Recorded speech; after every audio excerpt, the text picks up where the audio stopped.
우리 한 말씀 한 말씀 우리에게 주시는 말씀으로 여기며 제가 먼저 봉독하겠습니다. 버가모 교회의 사자에게 편지하라. 좌우에 날선 검을 가지시니가 이르시되 내가 어디에 사는지를 내가 아노니 거기는 사탄의 권자가 있는 데라. 내가 내 이름을 굳게 잡아서 내 충성된 증인 안디바가 너희 가운데 곧 사탄이 사는 곳에서 죽임을 당할 때에도 나를 믿는 믿음을 저버리지 아니하였도다. 그러나 내게 두어 가지 책망할 것이 있나니 거기 내게 발람의 교훈을 지키는 자들이 있도다. 발람이 발락을 가르쳐 이스라엘 자손 앞에 걸림돌을 놓아 우상의 제물을 먹게 하였고 또 행음하게 하였느니라. 이와 같이 내게도 니골라 당의 교훈을 지키는 자들이 있도다. 그러므로 회개하라. 그리하지 아니하면 내가 내게 속히 가서 내 입에 검으로 그들과 싸우리라. 함께 읽겠습니다. 귀 있는 자는 성령이 교회들에게 하시는 말씀을 들을지어다.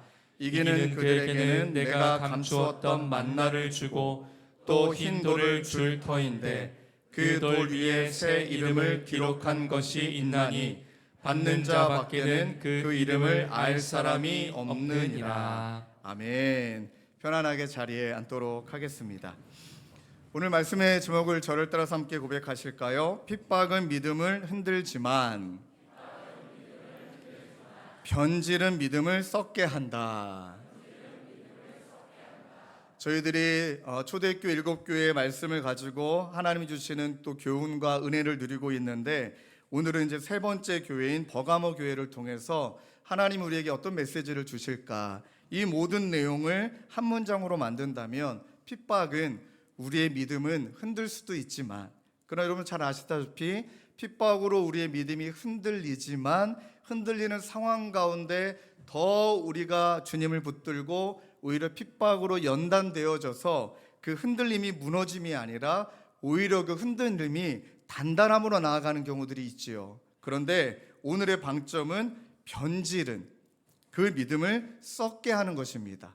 썩는 것은 언젠가는 반드시 도려내야 된다라는 의미가 담겨져 있겠죠. 왜 이런 제목으로 오늘 버가모 교회 내용을 정했는지 함께 살펴보면서 은혜 나누기를 원합니다. 먼저 여러분 지도 하나 보여드릴게요. 버가모 교회가 어디 있냐면 우리 7교회 중에 가장 높은 지역에 있고 여러분들이 보시는 지역이 바로 오늘날 그 튀르키예입니다. 그래서 어떤 성도님이 목사님 튀르키예랑 터키랑 다른 거냐? 같은 나라입니다. 튀르키예는 자국시 이름이고 터키는 이제 미국시 이름인데 오늘날로 따지면 터키 나라이죠. 그 나라에서 맨 위쪽에 있습니다. 에베소 소모나에 이어서 해안 쪽으로 약 100km 정도 지점에 있는데 7교회 중에 가장 북쪽에 있을 뿐만 아니라 그 지반이 높아요. 300m 높이 위에 도시가 지어졌기 때문에 천혜의 도시다 이렇게 이야기합니다. 그리고 로마 시대에 이 지역이 소아시아, 오늘날 우리가 말하는 아시아가 아니라 그 지역이 소아시아 지역이었는데 또 그 지역의 행정 수도가 바로 여러분 그 버가모였습니다. 또 여기 말씀에 딱 보면은 여러분들 그림에 보신 것처럼 이 지역이 갖고 있는 특징이 여러 가지가 있는데 그냥 짧게 말씀드리면 온갖 신전들이 다 모여 있습니다. 온갖 신전들이 다 모여 있고 그리고 또 아스클레피온이라는 신전은 의료술과 또 의료와 심리학을 연결하여서 사람을 치유하고 그 치유의 완성은 그들이 섬기는 신에게 제자드림으로 말미암아 완치됐다. 이제 그렇게 또 의학도 많이 많이 발전된 곳이고요. 그리고 무려 20만 권이나 있는 책이 있는 도서관을 가진 도시입니다. 그러니까 지적으로 이성적으로 신앙을 압도하는 곳이죠. 그다음에 행정적으로도 돈이 또 많은 도시이죠. 또 우상 숭배가 창궐한 도시죠. 뿐만 아니라 황제 숭배도 창궐한 도시이죠. 또 이런 시대 가운데 또 한 가지 특징이 있습니다. 이 지역에는 로마가 사형권을 부여해 줬거든요. 그러니 이제 자기들은 정의라 여기라고 정의를 말하면서 정치적으로 엄청난 힘을 가지고 있어요. 그걸 상징하는 이름이, 그래서 이 지역의 별칭이 정의의 칼 또는 황제의 칼 이렇게 불립니다. 자, 그럼 이 상황에 여러분들 그리스도인들은 어떠했을까? 구체적으로 설명하지 않아도 이거는 생명과 생존의 문제겠죠. 이런 상황에서 예수를 믿는다? 결코 쉽지 않아요. 그런 한복판에서 예수를 믿고 따라간다. 이건 보통 일이 아니죠. 그래서 사도 요한을 통해 계시록 2장 10절에 그 당시에 그 믿는 자들이 있었던 곳을 이렇게 표현합니다. 내가 어디에 사는지를 내가 안다. 그러니까 네가 지금 어디에 사는지를 아는데 그 지역은 사탄의 권자가 있는 데다 하고 하나님도 정확하게 인지하십니다. 사탄의 권자가 뭘까요? 이성, 그들의 경험, 그다음 문화, 정치, 그 모든 것들을 사탄이 다 지배하고 있는 땅이라는 것을 안다라고 말씀하시는 겁니다. 자, 여기에서 여러분들 버가모 교회가 어떠한 모습의 신앙의 모습을 보였느냐? 막 눈물이 납니다. 주님이 그런 곳에서 그런 처지에 있다라는 것들을 공감하시면서 그들이 어떤 일을 행했느냐? 예수의 이름을 굳게 잡고 죽음 앞에서도 믿음을 저버리지 않았대요. 여러분, 저희가 그 입장에 한번 대볼게요. 그런 상황에서 예수의 이름을 붙잡았다. 죽음 앞에서도 믿음을 저버리지 않았다. 그 중에 대표적인 인물이 바로 그 교회 담임 목사였던 안디바예요. 안디바는 순교를 당했습니다. 전승에 보니까 뜨겁게 달군 새 황소 형틀 속에서 화형으로 순교를 당했습니다. 딱 이 대목을 보면서 하나님이 저에게 물으셨습니다. 너도 목사잖아. 그러니까 화형과 순교의 1번지는 목회자가 맞구나. 여러분들의 표정이 그래 너가 먼저 죽어야지. 맞아요. 그 믿음을 가르치고 지키는 자로서 안디바가 그렇게 순교를 당했는데 여러분 이 이름도 의미가 있는 거예요. 안디바가 원어적으로 정확한 이름이 안티파스인데요. 안티, 뭐뭐를 반대하다. 그 다음에 파스는 동지가 되다라는 뜻인데 해석하면 우상들과 황제와 동지가 되는 것을 나는 반대하고 거부한다. 그게 바로 안디바였던 겁니다. 이름 자체가 의미가 있는 거죠. 자, 이런 상황과 이렇게 믿음을 지키고 있는 그 버가모 교회 성도들에게, 교회에게 예수님을 자기 자신을 어떻게 소개하느냐.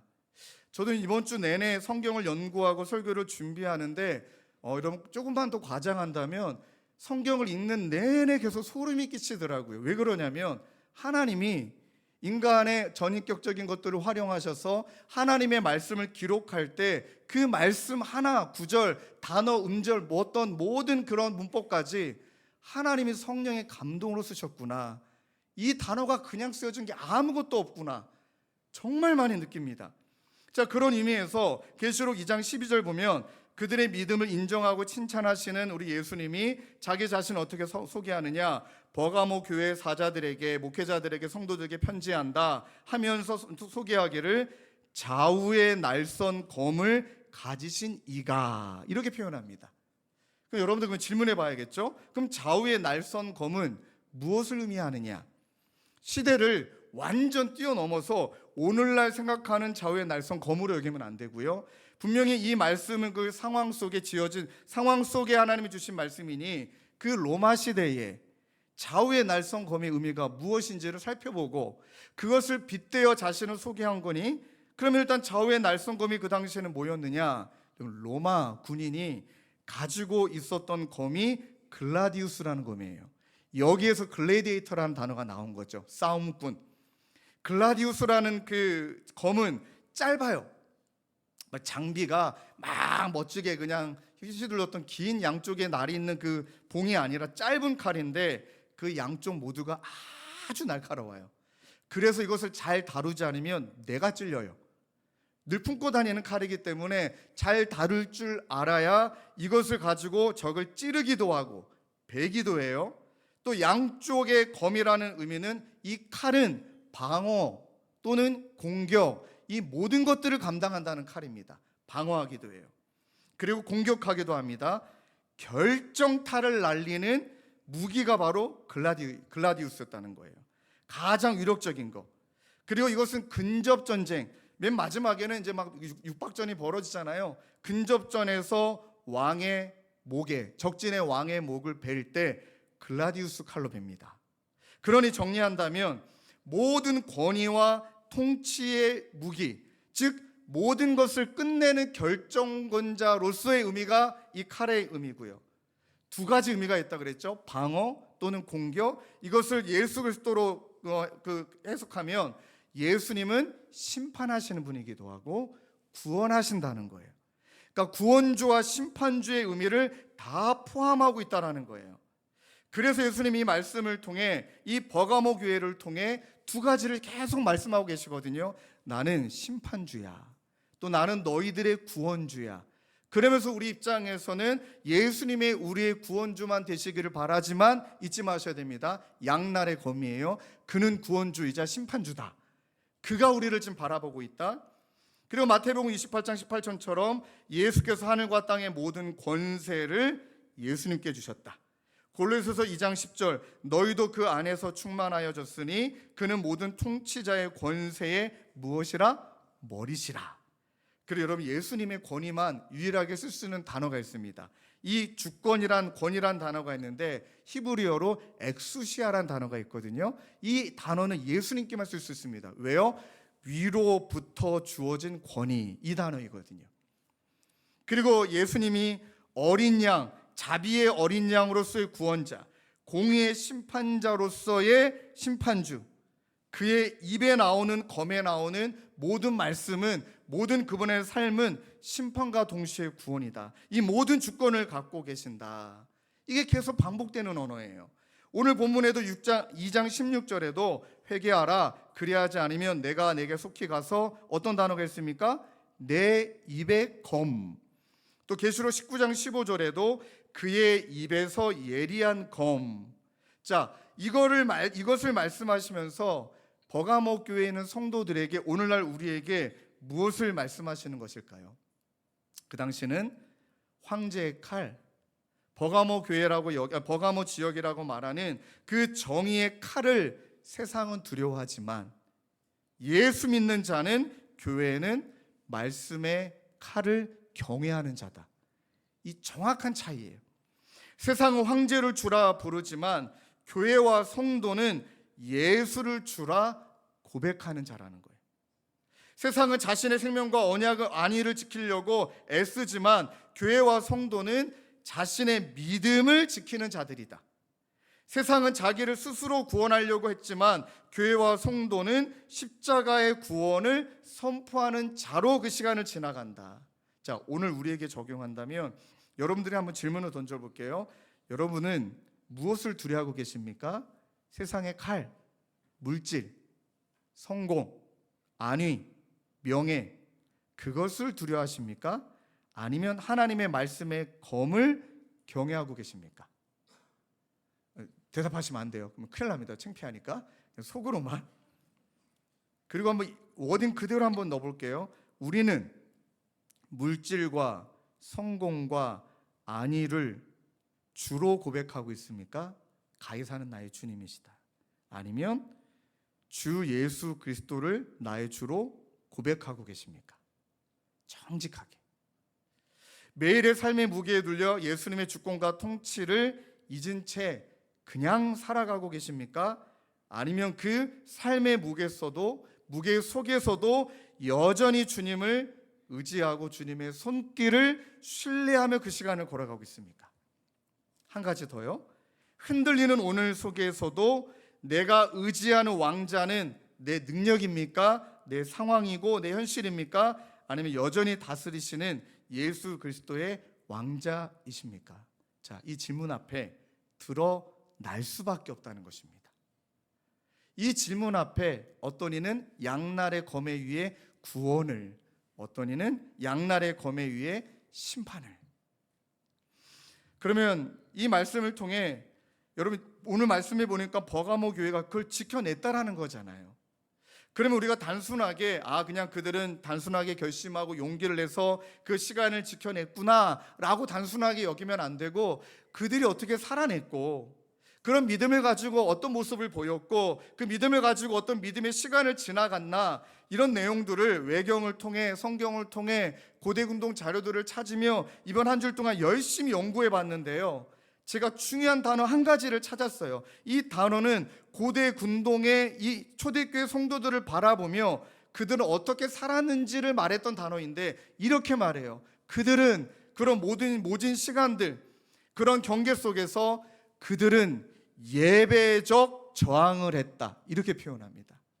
그들은 예배적 저항을 했고 신앙적으로 대항했다, 이렇게 말해요. 저는 이 단어가 팍 하고 마음에 꽂혔습니다. 초대교회 성도들이 수없이 죽을 수밖에 없는 위기 속에서 창은 창을, 칼은 칼로 대항했던 것이 아니라 그들은 예배적으로 저항했다. 그 시간에 주님을 예배하고 주님을 의지하고 하나님의 더 말씀을 붙들고 기도하는 모습으로, 어떠한 모습이든 폭력적인 형태가 아니라 때리면 맞고 죽이면 죽임을 당하지만 그러나 그들의 저항했던, 끊임없이 저항했던 모습은 예배자의 모습이었다. 이런 내용들이 계속 나와요. 자, 그 증거들을 몇 가지 한번 성경에 살펴볼까요? 일단 세상의 권위와 우상에 무릎 꿇지 않았던 것, 그 예배드리는 그 자체가, 그 앞에서 예배드리는 자체가 그렇게 저항하고 있다는 것인데, 사도행전 16장 25절에 보면 명확하게 나옵니다. 바울과 실라도 초대교회 사람이잖아요. 한밤중에 가장 어려운 때에, 가장 힘겨울 때에, 가장 극심한 핍박이 있을 때에 감옥에 갇혔잖아요. 바울과 실라가 그러한 상황 속에 기도하고 하나님을 찬송함에 죄수들이 듣더라. 이런 극한 상황에서 바울과 실라는 예배적으로 저항했어요. 여러분 어떻게 저항하세요? 들이받지 않으세요? 내 방식 있지 않으세요? 내 지혜가 있지 않습니까? 그거 가지고 우리는 대항하고 있는 것은 아닐까요? 보니까 고난 속에 하나님을 높이는 바울과 실라의 찬양이 나오고 기도가 나오는데, 여러분 이제 초대교회 상황들을 살펴보니 많은 성도들이 순교에 임하기 직전까지 그들이 했던 것이 여러분 딱 한 단어에 포함됩니다. 핸델이 이 내용을 가지고 노래도 만들었어요. 노래가 아니죠. 그 교향곡도 만들었잖아요. 그 교향곡의 1번이 하나님에 대한, 하나님을 찬양하는 것, 교향곡 2번이 그리스도에 대한 신앙을 고백하는 것, 교향곡 3번이 믿음의 선도들과 또 시편에 나와 있는 그 내용을 교향곡으로 줬잖아요. 그걸 한 단어로 말한다면 순교하기 직전까지 그들이 했던 것은 테데움이라는 겁니다. 테데움, 이것은 라틴어인데 주님을 찬양합니다. 주님을 찬양합니다. 한번 여러분 돌아보시죠. 막막하고 핍박이 있고 괴로울 때 우리는 찬양이 아니라 한숨 쉬지 않나요? 에이 죽겠네, 이거를 아이 죽게 있네, 이렇게 바꿔야 되는데 에이 죽겠네, 에이 망했네, 이 생은 끝났네, 저 생은 더 끝나요, 저 지옥이잖아요, 어떻게 해요? 이렇게 우리는 하는 게 쉽다는 거죠. 그런데 초대교회 성도들은 테데움, 주님을 찬양합니다. 폴리갑도 지난번에 말씀드렸던 화형 직전에 86년 동안 주님은 나를 한 번도 버린 적이 없다, 내가 어찌 그분을 모독하리요 하고 순교 당하기 전 2시간 동안 그가 했던 것은 찬양과 감사와 기도를 드린 후 순교의 자리로. 그리고 그들이 했던 이 예배적 저항은 한 가지는 또 기도였습니다. 초대교회 성도들이 박해 시대에 밤을 새워 함께 모여 기도했습니다. 감옥에서, 동굴에서, 무덤 아래의 카테콤에서 그들은 딱 한 가지를 외쳤습니다. 그 외침이 지금까지 우리에게도 많이 전달되죠. 여러분도 너무나 잘 아는 단어이실 것입니다. 마라나타, 아멘, 주 예수여 어서 오시옵소서. 간절한 기도를 올렸습니다. 하나님을 찬양하고, 그 당시에 순교 직전에 있었던 많은 변증학자들이 글 가운데 이 폴리나우스가 남긴 글이 있는데, 그리스도인들은 새벽마다 모여 그리스도 하나님을 찬양하고 다시는 죄를 범지 않겠노라고 맹세하는 기도를 드렸다. 그 다음에 그들은 찬양하며 이슬로 그렇게 따라갔다. 그러니까 순교 직전에 성도들의 연약한 육체와 마음 때문에, 심지어 여러분 자료를 찾아보니까 순교 전에 금식을 49일까지 한 분도 계시더라고요. 49일 동안 금식한 거예요. 왜냐하면 나를 못 믿으니까, 내 마음을 다스려야 되니까. 그러니 이 세상보다는 하나님의 나라를 더 사모하겠다라는 그런 영적인 저항, 예배적 저항으로 그 시간을 지나갔고요. 또 하나 예배적 저항에 빠질 수 없는 것은 여러분 공동체 연대였더라고요. 초대교회는 초대교회 공동체를 빼고 말하면 절대 안 되거든요. 서로 피차 함께 사도행전 2장 42절 그들이 사도의 가르침을 받아 서로 교제하고 떡을 떼며 기도하기를 전혀 힘쓰니라. 혼자 싸우지 않았어요. 가정이 함께, 지하 공동체와 함께, 순교자의 가족들이 함께 모여 서로 격려하고 필요를 나누고 함께 기도하며 강압적인 힘과 권력으로 사람을 모으는 것이 아니라 대신 함께 모여 기도의 힘을, 찬양의 힘을 키우며 그 시간을 지나갔다는 것이죠. 그래서 변증학자들이 이 초대교회 모습을 보며 남긴 명언들이 너무 많은데 그 중에 두 가지만 잠깐 소개하겠습니다. 터툴리안, 너무나 유명한 초대교회 변증학자죠. 이단들과 맞서 싸웠던 그가 이렇게 말합니다. 기도는 그들의 방패요, 찬양은 그들의 칼이었다. 그리고 여러분, 이레네우스도 초대교회 변증학자인데 이렇게 말해요. 그들은 함께 울고 함께 노래했다. 교회는 그들의 피로가 아니라, 이 피가 아니라 서로의 사랑으로 세워졌다. 이 사탄의 권자 속에서 예배적으로 저항하며 신앙적으로 저항하며 그렇게 주님의 이름을 굳게 잡고 믿음을 저버리지 않는 모습이 버가모 교회 성도들의 모습이었다는 겁니다. 여러분, 그렇다면 우리는 지금 우리에게 주어진 수없이 많은 어려움이 있고 핍박도 있고 그 다음에 우리 가운데 눌려있는 것들이 너무나 많은데 우리가 예배적 저항을 안 하고 있다면, 어떤 것도 우리 가운데 예배적 몸부림이 없다면 결과는 참 말하고 싶지 않지 않습니까? 과연 붙잡을 수 있을까? 너무 믿음이 쉽게 벌어질 것이고 주님의 이름을 붙드는 것이 아니라 분명히 이것을 해결할 수 있는 세상의 능력을 붙들 것이고, 그래서 버가모 교회를 향해 주님이 칭찬과 인정하죠. 사탄의 권자가 있는 곳에서 오직 예수님만을 주권자, 심판자, 구원자로 모시고 그들의 믿음을 지키기 위해 신앙적 저항, 신앙적 몸부림을 쳤던 그리스도인들이었다. 얼마나 멋집니까? 그런데 여기서 끝나지가 않네요. 여기서부터 말씀 나누는 것은 저도 찔리는 바가 너무나 많기 때문에 그냥 넘어가고 싶었어요. 그런데 직면해야 된다는 걸 알았습니다. 이어서 어떤 말씀이 이어지죠? 그러나, 이제 진짜 하고 싶은 말씀이 있다는 거예요. 그러나 14절 15절에 내가 내게 두어 가지 책망할 것이 있는데 거기 내게 발람의 교훈을 지키는 자들도 있고 발람이 발락을 가르쳐 이스라엘 자손 앞에 걸림돌을 놓아, 명확하게 표현했죠. 걸림돌을 놓아 우상의 제물을 먹게 했고 또 행음하게 했다. 또 이와 같이 내게도 니골라 당의 교훈을 지키는 자들도 있다. 보니까 두 가지가 있네요. 발람의 교훈, 니골라 당의 교훈. 이게 어떤 의미일까? 짧게 설명한다면 이건 민수기 22장 25절에 근거하고 있는데, 이 이제 발람이라는 선지자가 그다음 모압 왕 발락이 이스라엘 백성들을 좀 없애고 싶은 거예요. 그래가지고 선지자에게 부탁해, 직접적으로 저주해 달라. 근데 어떻게 이제 선지자가 직접 저주할 수는 없잖아요. 그러니까 직접적인 가해를 못하고 대신에 우회적으로 그 다음에 이스라엘 백성들 안에 스스로 질이 멸렬하도록 무너지도록 그들 가운데 음행을 부추기고 그들 가운데 우상 숭배했던 음식을 먹게 하도록 그렇게 우회적으로 공격을 합니다. 타협하게 만들죠. 타협하게 만들었어요. 니골라 당은요, 당시의 대표적인 영지주의자입니다. 이건 간단해요. 영지주의는 오늘날도 있습니다. 구원파가 그 중에 하나입니다.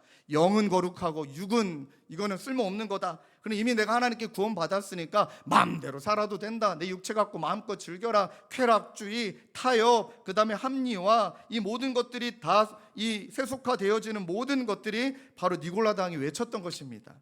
정리한다면 가만히 보세요. 이 두 가지 구조가 먼저 보이잖아요. 버가모가 이 사탄의 권좌에서 믿음을 단단하게 지켜냈잖아요. 그랬더니 이제 사탄이 버가모 교회 성도들 봐라. 직접적으로 핍박을 가하니까 흔들리기는 하는데 이내 곧 중심을 잡네. 더 세게 흔들리니까 그 흔들림이 오히려 자기 자신의 믿음의 연단이 돼서 오호라 더 단단해지네. 이걸 사탄이 안 거예요. 이것까지 사탄이 아는 거예요. 이런 겁니다. 평균대 위에 누가 올라가가지고 평균대를 걷는 그 선수가 여러분 넘어지려고 휘청대나요? 중심을 잡으려고 흔들리는 거잖아요. 그럼 막 바람을 불고 막 넘어뜨리려고 막 공격을 해도 어떻게든 중심을 잡아서 단단히 서 있습니다. 그럼 방법이 있습니다. 평균대 위에 있는 선수를 무너뜨리는 방식은 뭐가 있을까요? 직접적 가해가 아니라 그 안에 그가 갖고 있는 무언가 원하는 것을 자극하는 거예요. 쉽게 말하면 또 너무 죄송한 이야기지만 너 지금 똥매럽잖아, 내려와. 이런 거라든지 너 지금 너무 힘들잖아, 내려와. 그런 것처럼 이 흔들리는 믿음이 연단이 되어 믿음이 견고해지는 걸 보니까 이 방법으로 안 되는 것을 알고 사탄이 방향을 바꿔요. 교회를 흔들고 무너뜨리는 것 대신에 그 안에서 썩게 만들자. 그 안이 썩어버리게 하자. 변질되게 하자. 그게 바로 발람과 니골란 당이 말한 이것을 통해 그렇게 썩게 만들었던 세 가지 포인트가 유혹과 타협과 합리화였더라고요. 야, 이게 너무 무섭습니다. 왜냐하면 이미 저와 여러분들이 다 하고 있는 것입니다. 왜 아닌 척하고 계십니까? 다 하고 있는 것입니다. 저도. 자, 유혹은 야고보서 1장 14절 15절에 화면에 띄워주시고 함께 읽을까요? 시작. 오직 각 사람이 시험을 받는 것은 자기 욕심에 끌려 미혹됨이니. 그 다음 말씀도 15절 읽겠습니다. 시작. 욕심이 잉태한즉 죄를 낳고 죄가 장성한즉 사망을 낳느니라. 자, 유혹의 뿌리는 사탄의 강요가 여러분 아닙니다. 유혹은 내 안에 있는 그 욕망을 사탄이 자극만 하는 겁니다. 이미 내 안에 있는 겁니다. 내 안에 있는 욕망을 자극하고 또 내 안에 있는 이 욕망을 거룩하게 주님을 추구하는 것이 아니라 내가 만족하고 쾌락과 음행과 내가 이미 갖고 있는 그것을 자극하고 자극만 하나요? 그것을 내가 추구하기만 하나요? 내가 이제 거기에 사로잡히게 되는 겁니다. 그렇게 우리 인생이 썩어버리게 되는 거죠. 요한일서 2장 16절에 이는 세상에 있는 모든 것이 육신의 정욕, 안목의 정욕, 이생의 자랑이니 다 아버지께로부터 온 것이 아니요 세상으로부터 온 것이다. 감각적 쾌락, 즉각적인 만족, 눈으로 봤을 때 저 사람보다 이뻐 보이고 있어 보이고 비교당할 때 나는 더 어깨가 으쓱 올라가기를 바라고 성공과 명예와 권력을 자랑하고 싶고 이 모든 이 안에 있는 욕망을 자극하고 추구하고 거기에 사로잡히는, 제가 이 성도님에게는 허락을 받았는데요, 여러분 저희 교회 온라인 성도님들도 계신답니다. 그러니까 교회는 안 나오시는데 온라인으로. 근데 제 연락처를 알고 이분이 저에게 연락을 주셔서 그래도 뵙자, 좀 기도해드리고 싶다. 절대 만나기 싫어하시는 거예요. 그런데도 늘 연락을 주세요. 아니 제가 얼굴을 알아야 기도하지 않겠습니까? 하고 이번에 이분이 용기 내서 나오셨는데 딱 왜 그러신지 알겠더라고요. 얼굴이 많이 망가져 계시더라고요. 마스크를 큰 거 쓰고 오셨는데 이분은 성형수술만 거의 20년 넘게 하셨답니다. 처음에는 그렇게 얼굴에 공사래요. 얼굴에 이렇게 눈과 코를 이렇게 이제 증축공사, 보수공사를 하잖아요. 예뻐지고 싶은 거죠. 그럼 자극을 받았겠죠. 너 쟤보다 예뻐야지. 야, 네 미모 요소는 어떡하려 그래? 네 미모 갖고 어떡하려 그래? 자극. 그다음에 추구하죠. 처음에는 이제 이렇게 고치고 또 시간 지나서 돈을 모아서 또 어디를 고치고 이제 사로잡혀 가지고요. 이분이 하도 수술 많이 하다가 피부가 내려앉아 버렸어요. 그 제가 마스크를 좀 벗을 수 있나요? 이 말 어떻게 합니까? 그분 가리고 싶은데 딱 보자마자 알겠더라고요.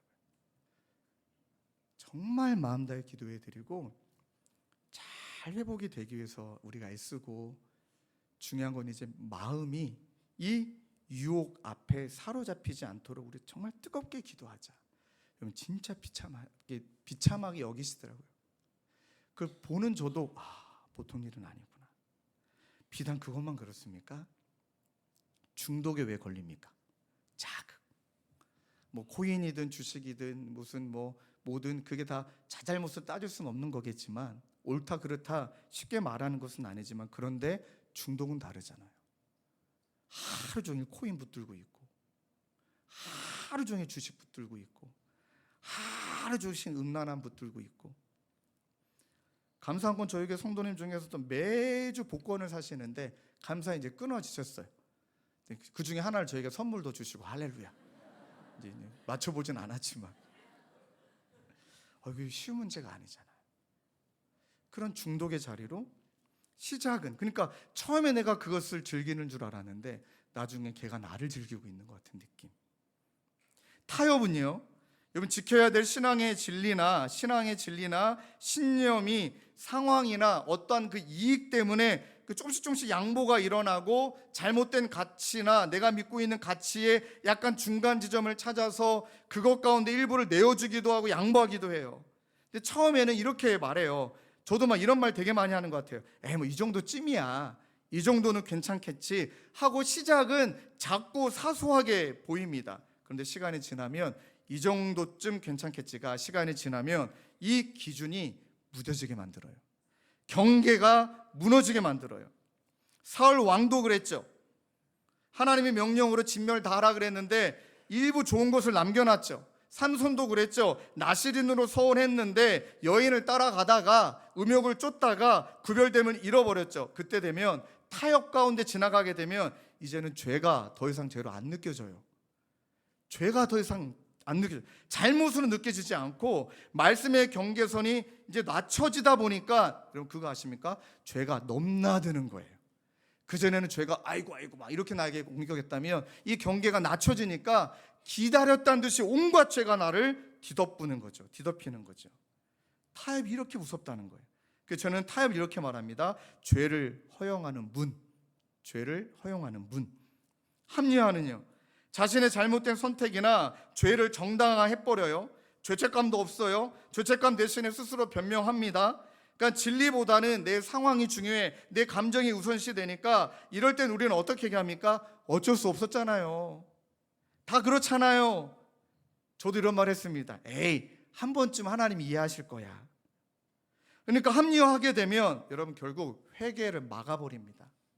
회개를 막아버리고 죄를 습관하는 지름길이 됩니다. 아담 하와 탓하죠. 하와 뱀 탓하죠. 사울 백성이 제물을 바치려고 해서 남겨준 것 따라고 또 정당화하죠. 그러니까 죄를 정당화하고 회개의 감각이 막 사라져버리기 시작하고 죄책을 그냥 대충 그냥 내 마음을 이해해달라는 감정으로 넘겨버리고, 또 이런 것도 있어요.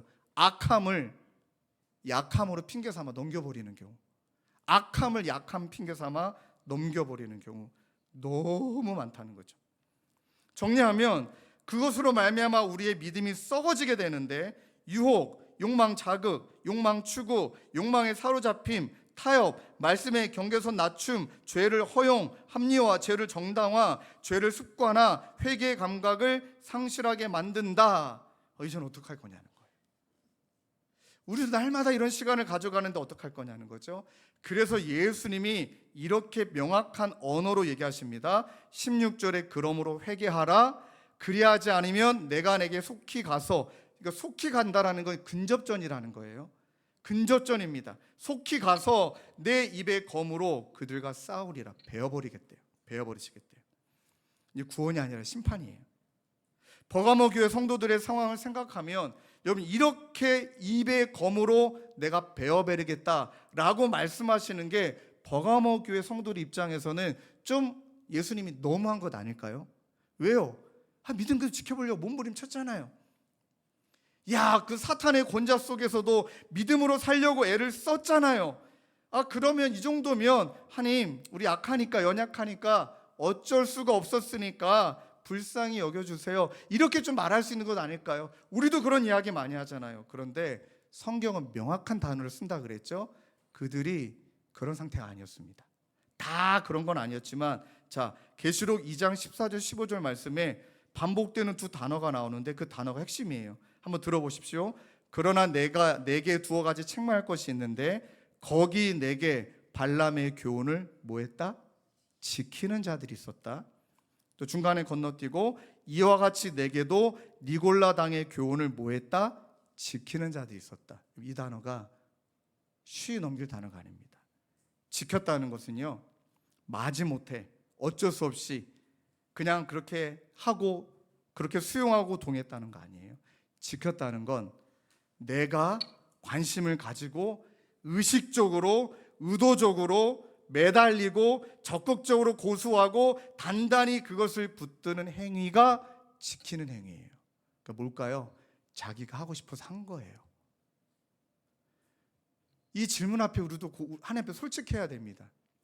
가만히 우리의 내면을 돌아보면 하나님 약해서 넘어졌어요. 하나님 또 약해서 내가 죄졌어요.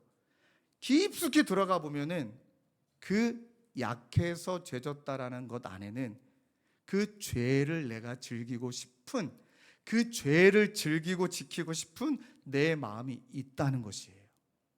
그런 자들이 지키는 자. 그러니 버가모 교회는 이 주님의 말씀 앞에 하나님 약해서 그랬어요.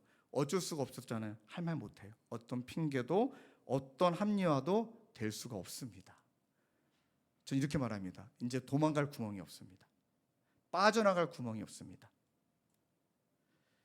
이런 상황 가운데 그럼 어떻게 해야 되느냐?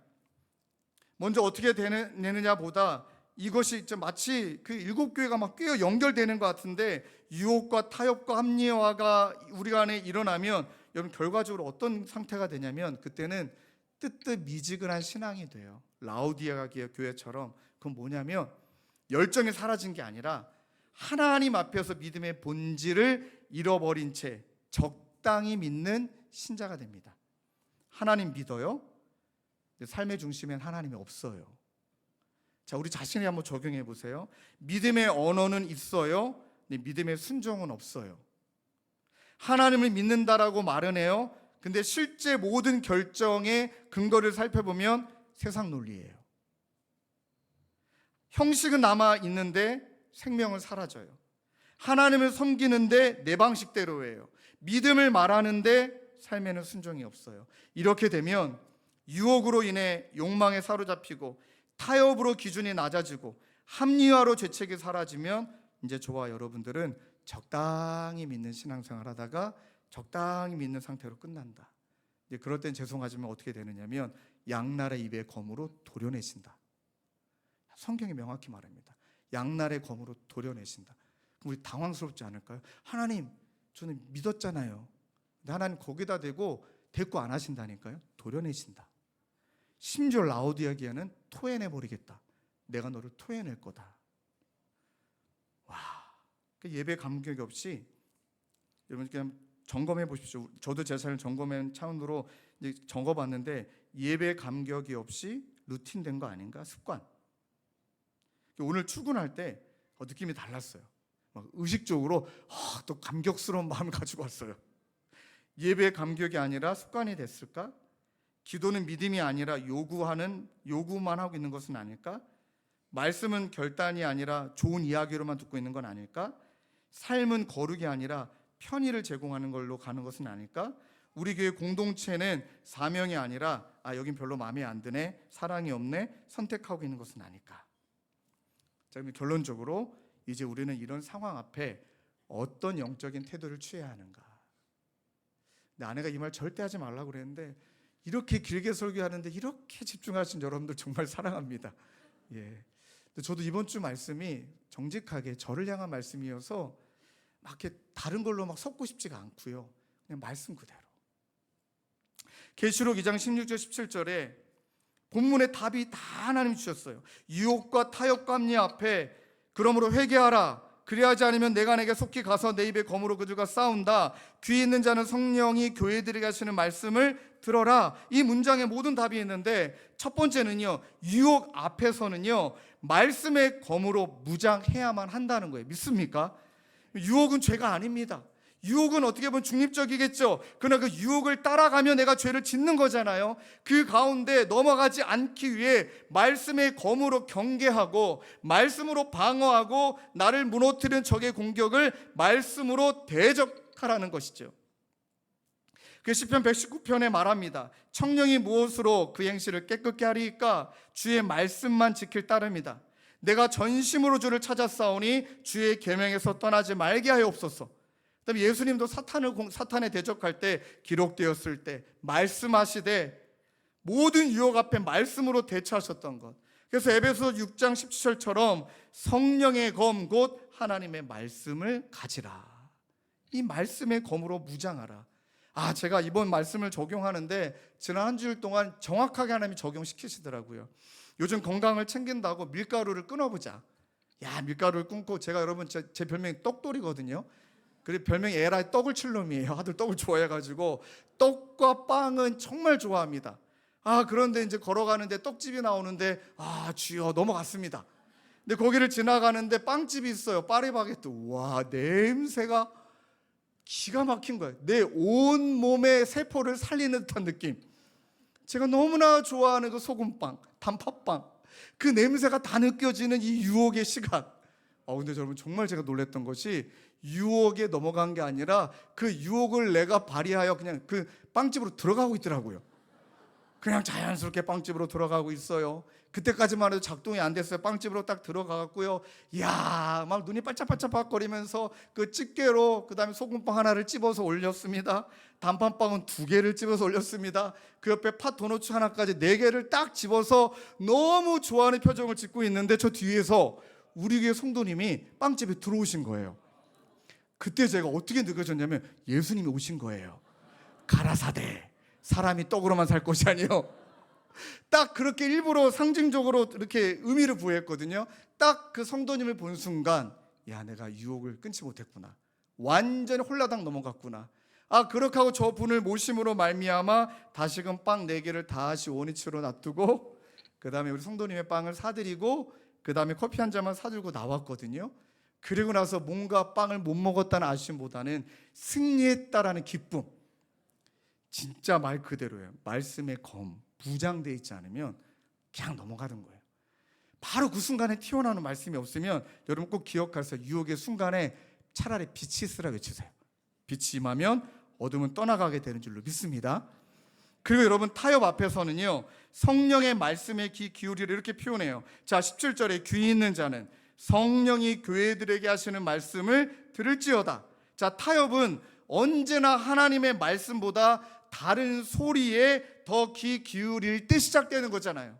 다른 이야기에 귀 기울일 때, 그러니 주님이 듣는 자가 되어라 라고 말씀하시는데, 단순히 듣는다라가 아니라 뭐라고 말씀하십니까? 성령이 교회들에게 하시는 말씀을 들어라.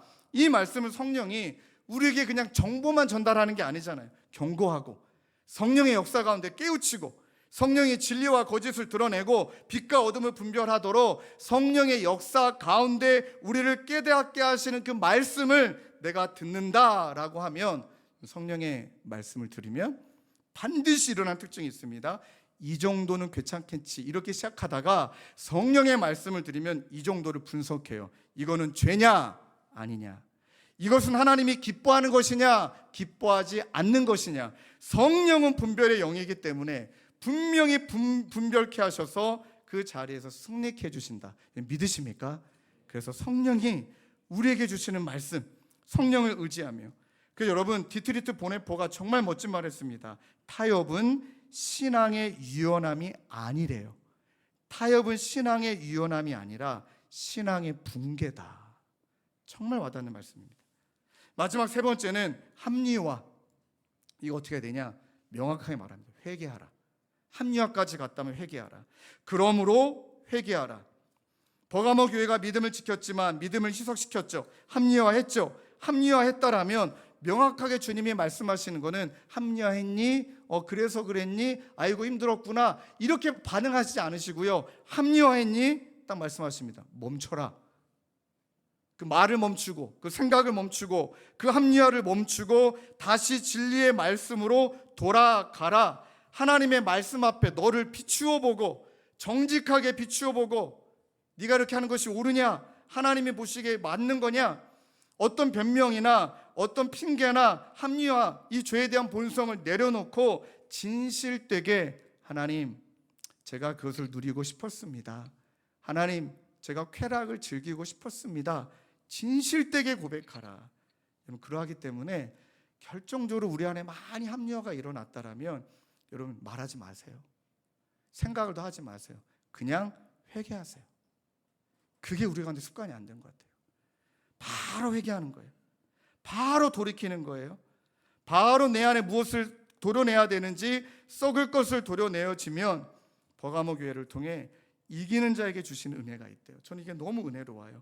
여러분 17절 말씀을 함께 읽고 이제 말씀을 마치려고 합니다. 함께 읽을까요? 시작. 귀 있는 자는 성령이 교회들에게 하시는 말씀을 들을지어다.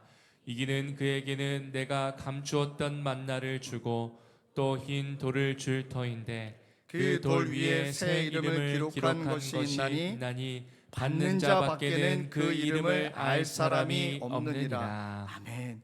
어떤 걸 주신답니까? 이기는 자에게는 감추었던 만나. 세상의 것이 아닌 거예요. 세상이 줄 수 있는 게 아니라 하나님만이 주실 수 있는, 하나님이 풍성히 공급해 주시는 하늘의 양식을 우리에게 주신다. 여러분 믿습니까? 그것을 맛보게 될 때 세상이 알 수 없는 은혜를 누리게 되고 영원히 우리를 배부르게 하시는 그 예수님과 더 깊어지게 되는 거죠. 흰돌은 무엇을 상징하는 걸까요? 무죄를 선언하는 거예요. 너가 그랬지만 돌이켰으니 너는 죄가 없다.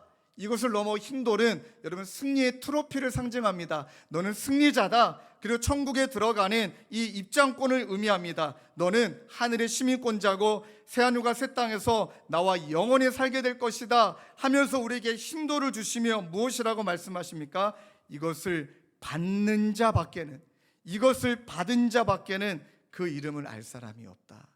정말 아무도 이 세상은 모르지만 이 감추인 만나와 흰돌을 우리에게 주신 하나님의 은혜를 붙들고 사탄의 권자 속에서도 타협, 그리고 우리 안에 합리화, 어떤 유혹, 그 모든 것들을 하나님의 말씀과 찬양과 기도를 뚫어내며 이기는 자로 나아가게 될 때 우리 하나님이 저와 여러분들을 승리자로 세워주시길 주님의 이름으로 축원합니다. 우리 말씀을 붙들고 함께 힘차게 찬양하기를 원해요. 세상의 유혹 시험이 내게 몰려올 때 나의 힘으로는 그것들을 이길 수가 없다. 거대한 폭풍 가운데 위축되어 있지만 우리는 어찌할 바 모르고 있지만 그때 우리 초대교회 성도들이 하나님 앞에 간절히 외치고 하나님 앞에 찬양했던 태대움이 우리 가운데 일어나게 될 줄로 믿습니다. 함께 찬양하며 나아갑시다. 세상의 유혹 시험이 우리 한마디 한마디 우리의 신앙의 고백으로 삼고 찬양합시다. 세상의 유혹 시험이 내게 몰려올 때에 나의 힘으론 그것들 모두 이길 수 없네. 거대한 폭풍 가운데 위축된 나의 영혼 어찌할 바를 몰라 헤매이고 있으니 무엇을 해야 된다고요? 주를 찬양 손을 들고 찬양 전쟁은 나에게 속한 것 아니니 주를 찬양 아멘. 손을 들고 찬양 전쟁은 하나님께 속한 것이니 거짓과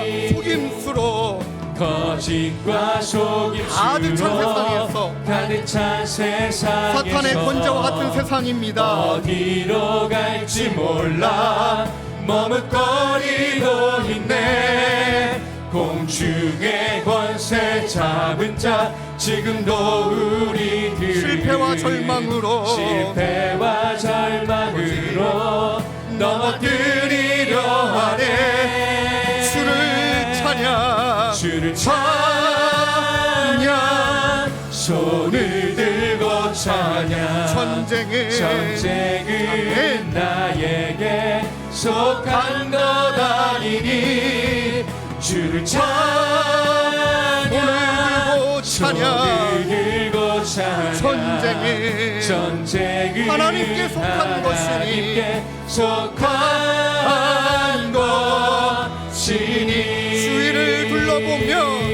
주위를 둘러보며 아무도 없는 듯 그러나 믿음의 눈을 들며 하나님 우리의 예수 분 계시네. 지금도 내 안에서 역사하고 계시는 사방과 어둠에 평생 물리치신 예수님 주를 찬양 주를 손을 들고 찬양 전쟁의 아버지 나에게 속한 것 아니니 주를 찬양 손을 들고 찬양 전쟁은 하나님께 속한 것이니. 사랑하는 성도님들, 말씀을 붙들고 오늘 이 시간 정직하게 회개하기를 원해요. 정직하게 직면하기를 원해요. 먼저 우리가 처한 모든 상황 또한 하나님 버가모 교회처럼 사탄의 권세가, 하나님 사탄이 득실되고 있는 현실이라는 것을 우리는 인정할 수밖에 없습니다. 그 가운데서 끊임없이 유혹하고 끊임없이 타협하게 하고 끊임없이 합리화하는 그로 말미암아 내 안에 이 믿음이 썩어지게 만들고 골마 터지게 만들고 스스로 무너지게 만드는 사탄의 공격과 계략이 있다는 것을 우리는 명심해야 될 것입니다.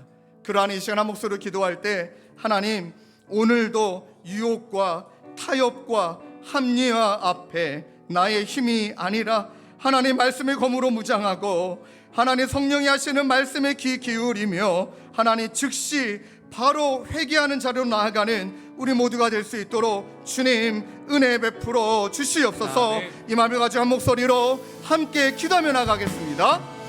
하나님 아버지, 정직하게 우리의 삶을 아버지 있는 모습 그대로 직면하면 얼마나 많은 유혹에 넘어져 가고 있는지, 얼마나 많이 타협하고 있는지, 아버지 하나님 말씀의 경계를 얼마나 많이 낮추고 있는지, 얼마나 많은 죄를 허용하고 있는지, 죄를 정당하고 하나님 죄를 습관하고 회개의 감각을 상실한 채 살아가고 있는지, 하나님 그로 말미암아 하나님 나의 신앙, 우리의 신앙의 모습은 아버지 하나님 그저 뜨뜻미지근한, 아버지 하나님 하나님을 믿지만 실제가 없고, 믿음의 언어는 말은 하지만 믿음의 순종은 없고, 하나님을 믿는다고 말하지만 여전히 세상의 논리로 다 결정하고 있고, 형식은 남았지만 생명은 사라지고, 하나님을 섬기는 내 방식대로 섬기고, 아버지 하나님 그저 그렇게 적당히 믿고 있는 신앙의 모습이 바로 우리들의 모습이었음을 고백하오니 주님 용서하여 주시고,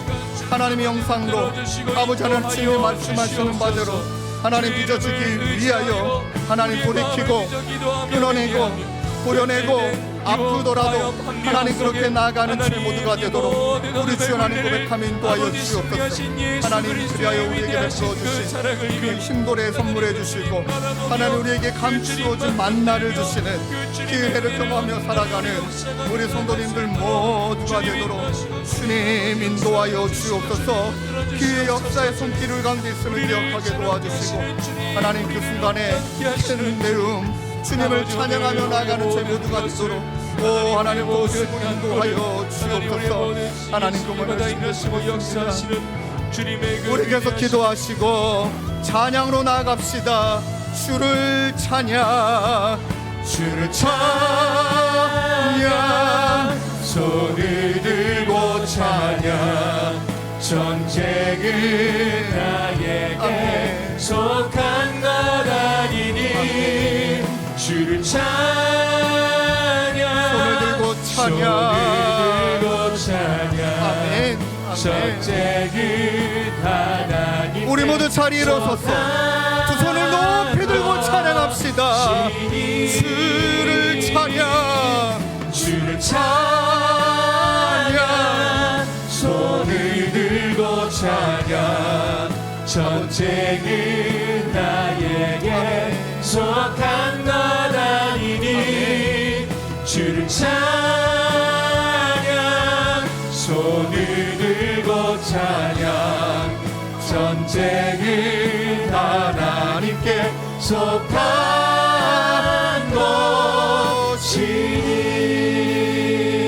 것이니. 하나님, 초대교회 많은 순교자들이 텐데움, 그 핍박의 시간에 그 유혹과 합리화와 아버지 그 타협 앞에 텐데움 나는 나의 주님을 찬양하나이다.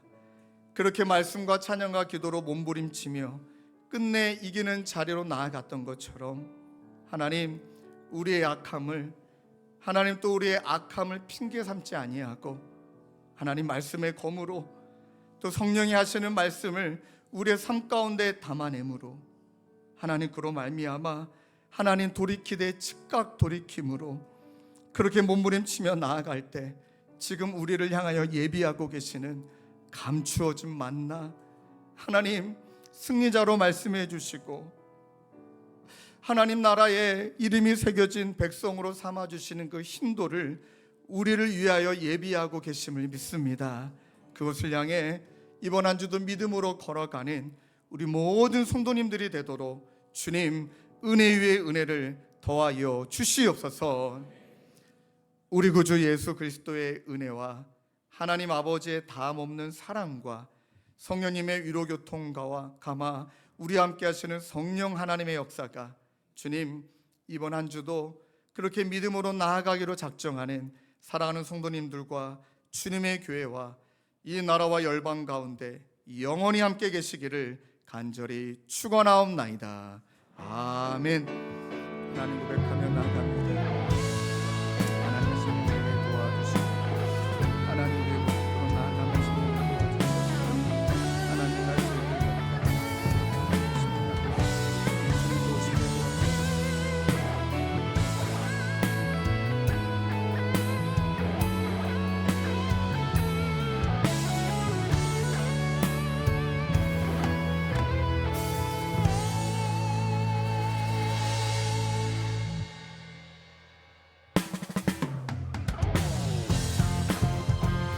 한 주간도 믿음 안에서 승리하시고 주님과 동행하시길 축복합니다. 평안히 돌아가세요.